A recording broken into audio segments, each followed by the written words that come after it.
No resistance, just dead air where the brake should have been. I slammed my foot down again, harder this time. Panic clawing at my throat like an animal trying to escape. Nothing. The SUV didn't slow. It surged, 80 miles an hour, straight. Toward the barrier, the speedometer climbing higher. The road curved, and beyond it, the ocean. Hundreds of feet below, dark and endless. My phone buzzed on the passenger seat. A text from my sister, Sabrina. "Are you there yet? We're waiting." To pop the champagne. The smiley face burned into my eyes, and in that razor-thin second, as the guardrail rushed toward me, two truths landed at once. I was about to die, and my family was celebrating at B4. I'll tell you what happened when that car hit the guardrail. Drop a comment below. Where are you listening from, and what time is it for you right now? I want to know who's with me on this journey. The world flipped. Metal shrieked against metal, a sound like a wounded animal screaming into my bones. The guardrail gave way with a wet, sickening crunch. Then there was only air. Gravity slammed me into the seatbelt as sky and ocean traded places in a violent blur. I waited for the final impact, the one that would erase me. It never came instead. There were thuds, branches tearing, wood snapping, and then a brutal, sudden stop. I opened my eyes. The SUV was hanging at a 45-degree angle, snagged in a dense thicket of ancient scrub pines clawing out of the cliffside. 10 feet lower, and I would have been swallowed by the Atlantic. I unbuckled, ignoring the glass biting into my palms, and crawled out through the shattered window. The Rhode Island wind hit my face like a slap, stinging the gash on my forehead. Warm blood slid into my eye, sticky and real. I wiped it away and looked back up at the road. I was alive, and I was furious. By the time the tow truck arrived, I was sitting on a rock, pressing a rag to my head. The driver, Miller, burly and quiet, hooked up the winch. He spent 2 minutes under the chassis. When he came back out, his face was the color of old ash. He didn't speak. He just motioned for me to look. I crouched, fighting the spin in my skull. He shined his flashlight underneath the brake line. It wasn't burst. It wasn't rusted. It was cut, clean, bright, precise, made with wire cutters.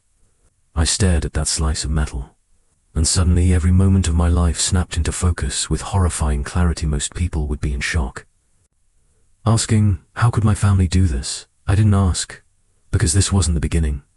This was the graduation ceremony. I remembered the winter. I was 12. A blizzard buried Newport under 3 feet of snow.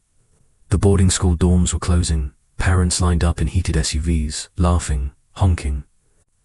I waited on the curb for 6 hours when I finally used the dorm mother's phone. My mother, Cynthia, laughed. "Oh, Misa," she said, "we're in Aspen. We thought you'd enjoy the quiet time alone." They left a 12-year-old girl in an empty, unheated dorm for 2 weeks.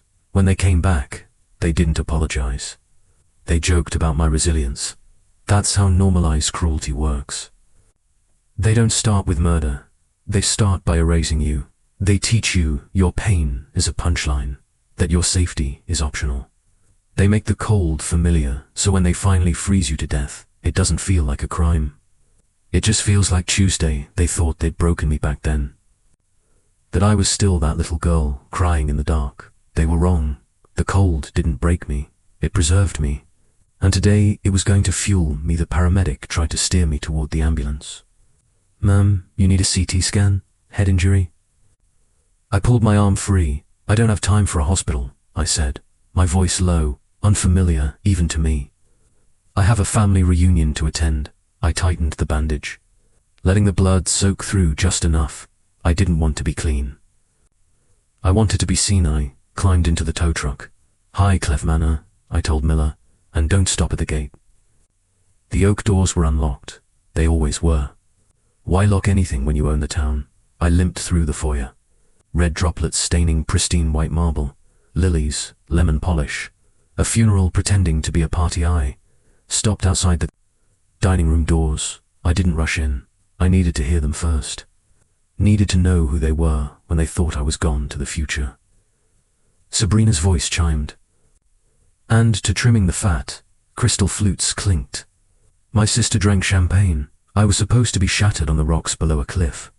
And she was sipping vintage Dom Perignon. It's for the best, my mother, Cynthia, added, her voice calm, dismissive the way one talks about a stained rug that had finally been thrown out. Misa was always so unstable driving on those cliffs. She was bound to have an accident eventually. It's tragic, of course, but she was never reliable. We couldn't trust the estate to someone who can't even show up on time. Douglas, pour more wine, Cynthia commanded.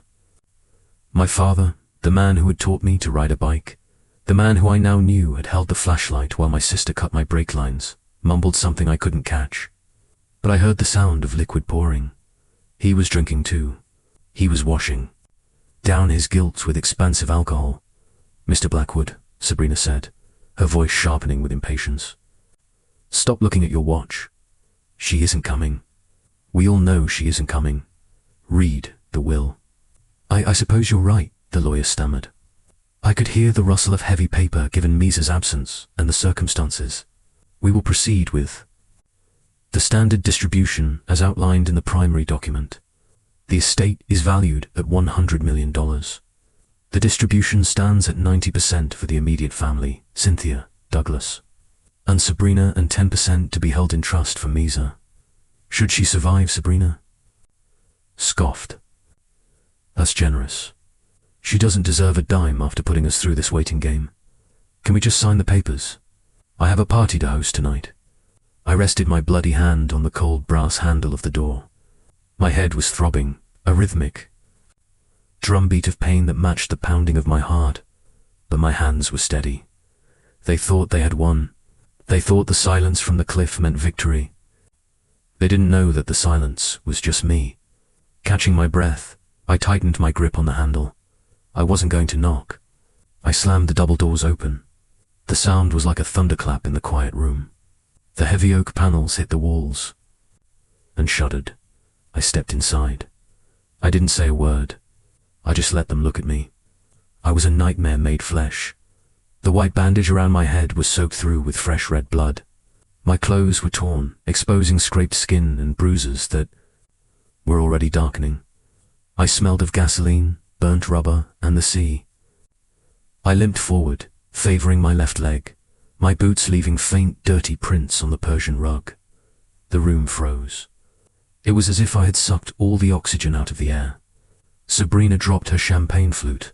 It shattered on the marble floor, the sound echoing like a gunshot, splashing vintage wine across the hem of her white dress. Her mouth hung open, her eyes wide and terrified. She looked like she was seeing a ghost. Cynthia gasped, her hand flying to her throat. Douglas just stared, his face draining of color until he looked like a corpse himself. Even the lawyer, Mr. Blackwood, froze mid-sentence, his papers trembling in his hands. You look disappointed, Sabrina, I said, my voice low and raspy. Or were you expecting a coroner's report instead of a sister? I walked to the table. I didn't wait for an invitation. I pulled out the heavy chair at the head of the table, the one usually reserved for guests of honor, and sat down. Every movement hurt, but I didn't let it show. I moved with cold, mechanical precision. Misa, Cynthia whispered, her voice trembling. We thought. You thought I was dead? I finished for her. I know. I got your text. Sabrina, are you there yet? You were timing it? Weren't you calculating exactly when I'd hit the curve? No, Sabrina stammered, taking a step back. I was just checking in. Checking in, I repeated flatly, checking to see if the brakes failed on schedule.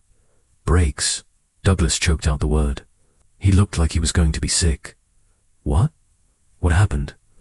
Don't play dumb, Dad, I said, turning my gaze on him. It doesn't suit you. You held the flashlight. Remember, I looked around the table at the untouched food, the expensive wine, the decorations. They had prepared a feast for my funeral. Mr. Blackwood, I said, turning to the lawyer. I believe you were in the middle of something. Please continue. I wouldn't want to interrupt the reading of my own exclusion. Ms. Misa, the lawyer stuttered, clearly out of his depth. Perhaps we should call a doctor. You're injured. I don't need a doctor, I said. I need you to read the will, specifically. The part where my family inherits 90% of everything. Read it. The lawyer cleared his throat nervously. Yes, well, as I was saying, the primary distribution allocates 90% of the estate to Cynthia, Douglas, and Sabrina. The remaining 10% is held in trust for Misa. Sabrina let out a breath, a tiny hysterical giggle escaping her lips. See, she said, her voice shrill. It doesn't matter. You're alive. Fine, but you still lose. We still win 90%. Misa, you get scraps, she smirked, her confidence returning now that she thought the money was safe. She thought the game was over. She thought survival was my only victory. I leaned back in the chair and smiled. It wasn't a nice smile. It was the smile of someone who has already lit the fuse. Is that so? I asked softly. Mr. Blackwood, before we sign anything, I have a little addition to the proceedings. I didn't argue. I didn't beg. I reached into the pocket of my torn jeans, my fingers brushing against the cold metal that was about to end their livices. They knew them. I pulled out a small silver USB drive. It was stained with a smear of my own blood. What is that? Cynthia demanded, her voice sharp. We are done here, Misa. Sign the papers or leave. I ignored her. I stood up, wincing as my bruised leg took my weight, and walked to the massive 85-inch television mounted on the wall. It was the centerpiece of the room, usually used for displaying family vacation photos, the ones I was never invited to. Today, it was going to show a different kind of home. Movie. I plugged the drive in and pressed play. The screen lit up with crystal clear footage from the Manor garage. Time stamped 1:1 for 2 p.m. The night before. Two figures crouched beneath my SUV, one holding a flashlight on the rear axle, the other gripping red-handled wire cutters. Hold it steady, Dad, Sabrina's voice said calmly. If I cut it just right, it won't snap until the curve. Just hurry, Douglas replied nervously. Your mother says she's leaving in 10 minutes. Sabrina laughed. By tomorrow, Misa's gone. Goodbye, Cinderella's sister. I paused the video on Sabrina's smiling face. The room fell silent. Douglas gripped the table. Cynthia froze. Sabrina stared at me, hollow-eyed. You trapped us, she whispered. I didn't trap you, I said. I just turned on the lights. I informed them the video had already been uploaded to the cloud and sent to my attorney, the district attorney, and the police chief, who stepped inside on cue with 2 officers.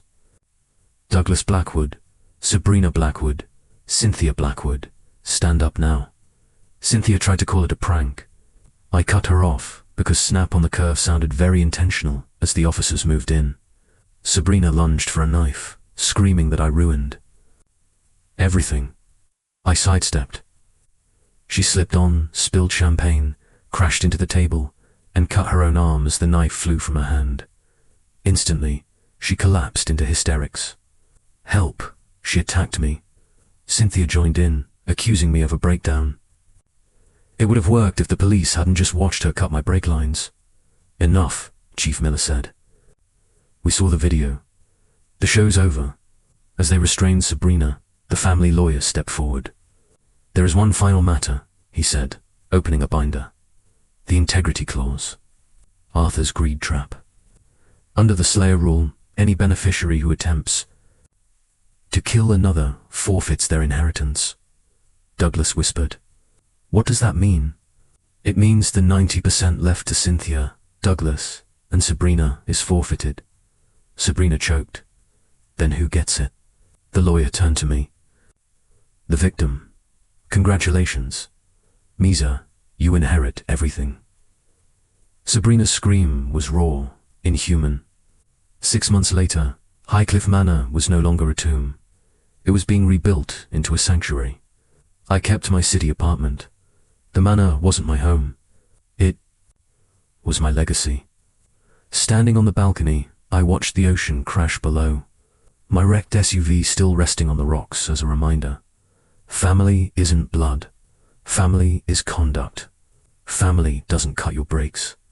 I poured out a bottle of champagne for my grandfather and walked back inside. The road ahead was finally open.